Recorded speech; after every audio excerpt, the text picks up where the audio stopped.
cette nuit, nous sommes entrés dans cette cathédrale qui est celle de tout un peuple et de son histoire millénaire. Le feu venait d'être vaincu, à peine. Les pompiers avaient arrêté l'incendie en prenant les risques les plus extrêmes. Et ils étaient là, autour de nous, avec leur chef, explorant les toitures dévastées. Ils avaient 20 ou 25 ans et venaient de tous les endroits de France, de tous les milieux. Mais ce que nous avons vu cette nuit, ensemble à Paris, c'est cette capacité de nous mobiliser, nous unir pour vaincre. Au cours de notre histoire, nous avons bâti des villes, des ports, des églises. Beaucoup ont brûlé ou ont été détruites par les guerres, les révolutions, les fautes des hommes. À chaque fois, nous les avons reconstruites. L'incendie de Notre-Dame nous rappelle que notre histoire ne s'arrête jamais, jamais, et que nous aurons toujours des épreuves à surmonter, que ce que nous croyons en quelque sorte indestructible peut aussi être atteint. Tout ce qui fait la France, matériel et spirituel, est vivant, et pour cette raison même est fragile, et nous ne devons pas l'oublier. Et c'est à nous, les Françaises et les Français d'aujourd'hui, qu'il revient d'assurer au long du temps cette grande continuité qui fait la nation française. Et c'est pour cela que ce soir, je voulais, de manière directe, m'adresser à vous, parce que c'est notre devoir aujourd'hui, et c'est celui qu'il nous faut avoir en tête, rien de moins. Je reviendrai vers vous comme je m'y étais engagé dans les jours prochains, pour que nous puissions agir collectivement suite à notre grand débat. Mais ça n'est pas le temps aujourd'hui. Demain, la politique et ses tumultes reprendront leurs droits, nous le savons tous.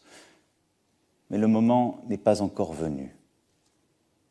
Souvenons-nous plutôt de ces dernières heures, hier soir, cette nuit, ce matin. Chacun a donné ce qu'il avait. Des pompiers ont combattu au péril de leur vie avec héroïsme. Les policiers, les soignants étaient là, comme à chaque fois. Les Parisiens se sont réconfortés. Les Français ont tremblé, émus. Les étrangers ont pleuré. Les journalistes ont écrit, les écrivains ont rêvé, les photographes ont montré au monde ces images terribles. Des riches comme des moins riches ont donné de l'argent au fond. Chacun a donné ce qu'il a pu. Chacun à sa place. Chacun dans son rôle. Et je vous le dis ce soir avec force. Nous sommes ce peuple de bâtisseurs. Nous avons tant à reconstruire. Alors oui, nous rebâtirons la cathédrale Notre-Dame plus belle encore. Et je veux que cela soit achevé d'ici 5 années. Nous le pouvons. Et là aussi, nous mobiliserons. Après le temps de l'épreuve, viendra celui de la réflexion, puis celui de l'action. Mais ne les mélangeons pas. Ne nous laissons pas prendre au piège de la hâte. J'entends, comme vous, je sais toutes les pressions.